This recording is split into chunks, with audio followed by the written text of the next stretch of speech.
Welcome to EVC మస్తీ.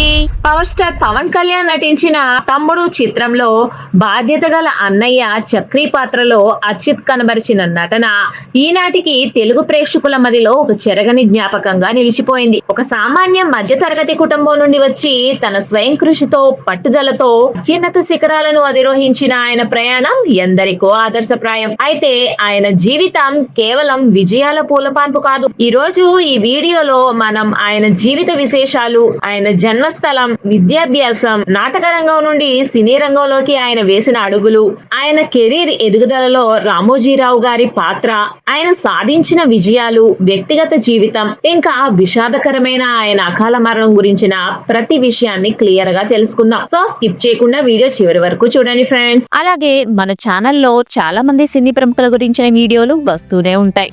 అవన్నీ miss కాకుండా చూడాలంటే మా ఛానల్ ని సబ్స్క్రైబ్ చేసుకొని పక్కనే ఉన్న బెల్ ఐకాన్ కూడా యాక్టివ్ చేసి పెట్టుకోండి ఫ్రెండ్స్. ముందుగా ఆయన కుటుంబ నేపథ్యం గురించి తెలుసుకుందాం. అచ్యుత్ గారి అసలు పేరు కూనపరెడ్డి అచ్యుత వరప్రసాద్. ఈయన డిసెంబర్ 26, 1960 సంవత్సరంలో ఆంధ్రప్రదేశ్ రాష్ట్రంలోని కృష్ణా జిల్లాకు చెందిన మచిలీపట్నంలో జన్మించారు. మచిలీపట్నం నగరానికి ఒక చారిత్రక ఇంకా సాంస్కృతిక ప్రాముఖ్యత ఉంది. ఇది కేవలం ఒక వాణిజ్య కేంద్రం మాత్రమే కాకుండా కళలకు, సాహిత్యానికి, నాటక రంగానికి పెట్టింది పేరు. సిఎస్ఆర్ ఆంజనేయులు గారు, మాస్టర్ వేణు గారు, నిర్మలమ్మ వంటి ఎందరో ఉద్దండులైన కళాకారులకు ప్రాణం పోసిన గడ్డ అది. ఇలాంటి ఒక బలమైన సాంస్కృతిక వాతావరణంలో జన్మించడం అచ్యుత్ గారి బాల్యంపై తీవ్ర ప్రభావాన్ని చూపింది. అచ్యుత్ గారి తల్లిదండ్రులు కూనపరెడ్డి రామారావు గారు ఇంకా కూనపరెడ్డి సుజాత గారు. ఒక పరిమిత ఆదాయం కలిగిన సాధారణ మధ్యతరగతి కుటుంబంలో జన్మించిన అచ్యుత్ గారికి 2 సోదరులు ఇంకా 2 చెల్లెళ్లు కూడా ఉన్నారు.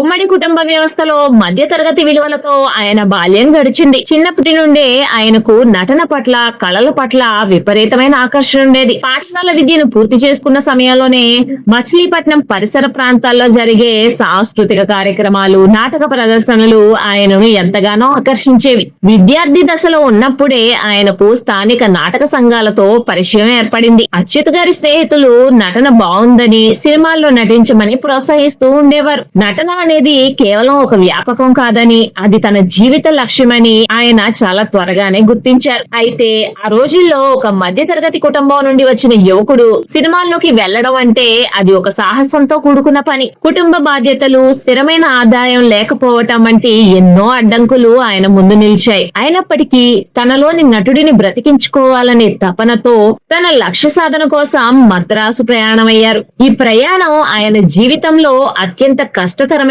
దశలలో ఒకటి.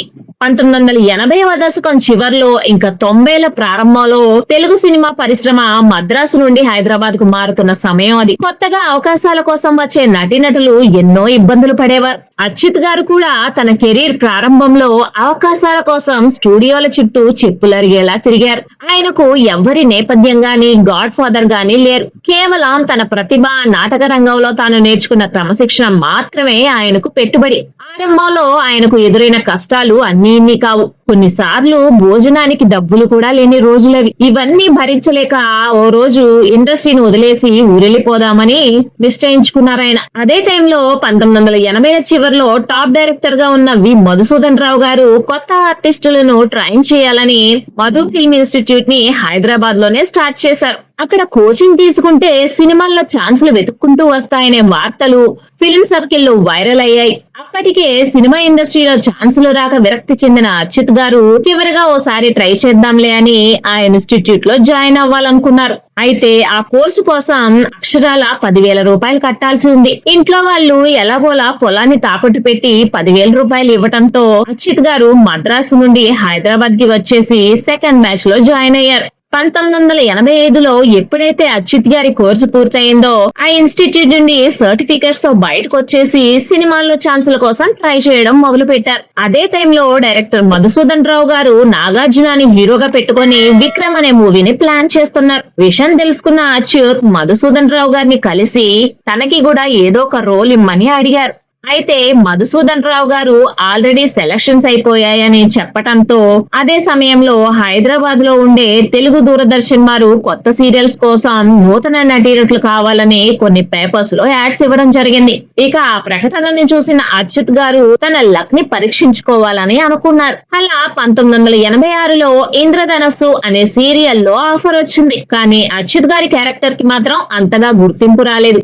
అయినా దూరదర్శన్ టీమ్ తో అచ్యుత్ గారికి పెరిగిన స్నేహం కారణంగా వెన్నెల వేట, హిమబిందు అనే సీరియల్స్ లో అవకాశాలు వచ్చాయి. అదే టైంలో బేబీ అనే డైరెక్టర్ చిన్న బడ్జెట్ లో ఒక హర్రర్ మూవీ చేయగా అచ్యుత్ గారిని సెకండ్ హీరోగా ఫిక్స్ చేసి ఆదివారం అమావాస్య అనే హారర్ మూవీని 1989లో రిలీజ్ చేశారు. ఆ సినిమా అంతగా ఆడకపోవడంతో మళ్ళీ సీరియల్స్ లోకి నటించేందుకు అచ్యుత్ గారు వెనుదిరిగారు.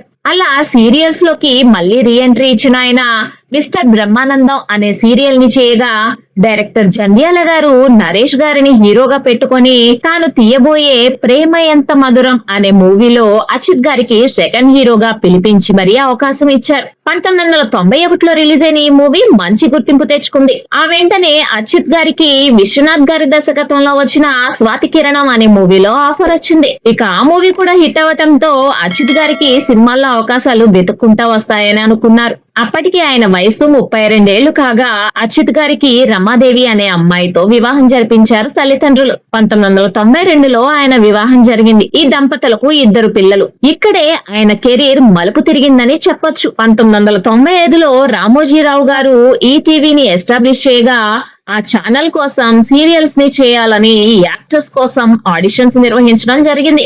దానికోసం అచ్యుత్ గారు ఆడిషన్స్ లో పాల్గొన్నారు. రామోజీరావు గారి కొడుకు సుమన్ అంతరంగాలు అనే సీరియల్ కోసం అచ్యుత్ గారిని సెలెక్ట్ చేశారు. గారికి సుమన్ గారికి మంచి స్నేహం ఏర్పడింది. 1997లో ఈటీవీలో టెలికాస్ట్ అయిన అంతరంగాలు సీరియల్ అచ్యుత్ గారి పాత్రకి మంచి ఆదరణను తెచ్చిపెట్టింది.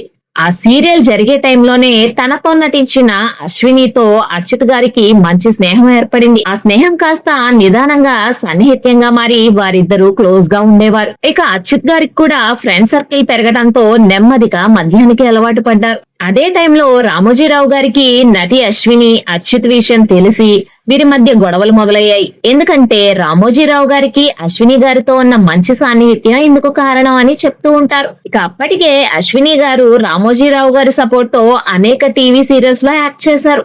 ఎప్పుడైతే వీరిద్దరి మధ్య సాన్నిహిత్యం గురించి తెలిసిందో 1999 నుండి అచ్యుత్ గారిని ఈటీవీలో నుంచి తొలగించడం జరిగింది.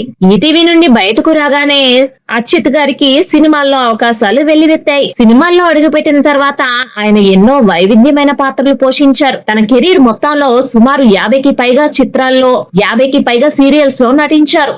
ఆయన నటించిన సినిమాలు గోకులంలో సీత, బావగారు బాగున్నారా, తొలి ప్రేమ, తమ్ముడు, కలిసుందావరా, నరసింహనాయుడు, మురారి, వాసు, అల్లరి రాముడు ఇలా అనేక సినిమాల్లో ఆయన నటిస్తూ వచ్చారు. ఆయన చలనచిత్ర రంగంలో అక్కినేని నాగేశ్వరరావు గారు, మమ్ముట్టి, చిరంజీవి, బాలకృష్ణ, వెంకటేష్, పవన్ కళ్యాణ్, జూనియర్ ఎన్టీఆర్, మహేష్ బాబు వంటి అగ్రశ్రేణి కథానాయకులందరితోనూ పనిచేశారు. టెలివిజన్ ఇంకా వెండితెర రంగాలలో ఆయన చేసిన విశేష కృషికి గాను ఆయన తన కెరీర్ లో ఏకంగా 5 ప్రతిష్టాత్మక నంది అవార్డులను అందుకోవటం ఆయన బహుముఖ ప్రజ్ఞకు నిదర్శనం. వృత్తిపరమైన విజయాలను పక్కన పెడితే వ్యక్తిగతంగా అచ్యుత్ గారు అత్యంత మృదు స్వభావి, సౌమ్యుడు, ఇంకా వివాదరహితుడు. ఈయనకు సాయి సుజాత ఇంకా సాయి శివాని అనే 2 కుమార్తెలు ఉన్నారు. తన వృత్తిపరమైన జీవితం ఎంత బిజీగా ఉన్నప్పటికీ ఆయన తన కుటుంబానికి, పిల్లల భవిష్యత్తుకు అత్యంత ప్రాధాన్యతనిచ్చేవారని సన్నిహితులు చెబుతుంటారు. అయితే నటి అశ్వినితో ఉన్న సంబంధం విషయానికి వస్తే నటి అశ్విని గారు అచ్యుత్ పేరును, పలుకుబడిని ఇంకా డబ్బును విపరీతంగా వాడుకుందని, ఆ తర్వాత ఆయనను మానసికంగా ఇంకా ఆర్థికంగా దారుణంగా మోసం చేసిందని వార్తలు తర్వాత వెల్లువెత్తాయి. అత్యంత సున్నిత మనస్కుడైన అచ్యుత్ గారు ఈ ద్రోహాన్ని తట్టుకోలేకపోయారు. తనను మోసం చేసిన వారిపై బహిరంగంగా విమర్శలు చేయలేక, చట్టపరమైన పోరాటాలు చేయలేక ఆ బాధను, కోపాన్ని లోపలే దిగవెంగుకొని విపరీతమైన ఒత్తిడికి లోనయ్యారాయన. నటుడిగా కెరీర్ పీక్స్ పీక్ స్టేజ్ లో ఉన్న సమయంలో ఆర్థికంగా అత్యంత సుస్థిరమైన స్థితిలో ఉండాల్సిన అచ్యుత్ గారి జీవితం అనూహ్యంగా కష్టాల సుడిగుండంలో చిక్కుకుంది. ఆయన మరణానికి ప్రధాన కారణాలలో ఈ మానసిక ఇంకా ఆర్థిక ఒత్తిడి ఒకటని చెప్పొచ్చు. నటనకు పరిమితం కాకుండా వ్యాపార రంగంలోకి అడుగు పెట్టడం మరియు స్నేహితులను గుడ్డిగా నమ్మటం ఆయన జీవితంలో చేసిన అతిపెద్ద తప్పులుగా విశ్లేషకులు భావిస్తారు. తన భవిష్యత్తును ఇంకా పిల్లల భవిష్యత్తును దృష్టిలో ఉంచుకొని అచ్యుత్ గారు టెలివిజన్ ఇంకా సీరియల్ నిర్మాణ రంగంతో పాటు ఒక ప్రింటింగ్ ప్రెస్ వ్యాపారాన్ని ప్రారంభించారు. తాను నటనలో బిజీగా ఉండటం వల్ల ఆ వ్యాపార నిర్వహణ బాధ్యతలను తన అత్యంత సన్నిహిత మిత్రులకు అప్పగించారు. అయితే వ్యాపార మెలకువలు తెలియకపోవటం ఇంకా ఆయన నమ్మిన స్నేహితులే ఆయన్ను నిలువునా మోసం చేయటంతో ఆ వ్యాపారం ఘోరంగా విఫలమైంది. దానివల్ల అచ్యుత్ గారు అక్షరాల ₹1,00,00,000 భారీ అప్పుల ఊబిలో కూరుకుపోయారు. 1990ల చివరిలో ₹1 కోటి అప్పు అంటే అది ఒక సామాన్యుడిని ఊపిరాడకుండా చేసేంత భారం. బ్యాంకు రుణాలు, వడ్డీలు ఆయనను మానసికంగా పూర్తిగా కృంగదీశాయి. పర్యవసానంగా టాలీవుడ్ ను ఇంకా బుల్లితెర ప్రేక్షకులను తీవ్ర దిగ్భ్రాంతికి గురి చేస్తూ ఆయన డిసెంబర్ 26, 2002న హైదరాబాద్ లో కన్నుమూశారు. అత్యంత విషాదకరమైన ఇంకా ఆశ్చర్యమైన విషయం ఏంటంటే ఆయన మరణించింది సరిగ్గా తన 42వ పుట్టినరోజు నాడే. డిసెంబర్ 26 ఉదయం తన పుట్టినరోజు నాడే ఆయనకు ఛాతీలో తీవ్రమైన నొప్పి ప్రారంభమైంది. పరిస్థితి విషమిస్తోందని గమనించిన కుటుంబ సభ్యులు మరియు స్నేహితులు హుటాహుటిన ఆయనను హైదరాబాద్ లోని ఒక ప్రైవేట్ హాస్పిటల్ కి తరలించారు. ఆసుపత్రిలో ఆయనకు అత్యవసర విభాగంలో పరీక్షలు నిర్వహించారు వైద్యులు. ఆయన గుండె నాళాలు కొలెస్ట్రాల్ బ్లాక్స్ తో పూర్తిగా మూసుకుపోయాయి. పరిస్థితి పూర్తిగా చేజారిపోయిందని వైద్యులు నిర్ధారించారు. గుండెపోటుతో ఆయన తుదిశ్వాస విడిచారు. ఆయన మరణ వార్త టాలీవుడ్ పరిశ్రమలో దావానలంగా వ్యాపించింది. అప్పటి ముఖ్యమంత్రి గారైన నారా చంద్రబాబు నాయుడు గారు ఆయన మృతి పట్ల తీవ్ర దిగ్భ్రాంతిని, ప్రగాఢ సంతాపాన్ని వ్యక్తం చేశారు. పవన్ కళ్యాణ్ గారు, చిరంజీవి గారు, బాలకృష్ణ వంటి అగ్రనటులు ఆయన భౌతిక కాయాన్ని సందర్శించి కన్నీరు మున్నీరయ్యారు. ఆయన భౌతికంగా మన మధ్య లేకపోయినా ఆయన పోషించిన వైవిధ్యమైన పాత్రల ద్వారా, ముఖ్యంగా పవన్ కళ్యాణ్ గారి తమ్ముడు సినిమాలో ఆయన చూపించిన అన్నయ్య ఆప్యాయత ద్వారా తెలుగు ప్రేక్షకుల గుండెల్లో అచ్యుత్ గారు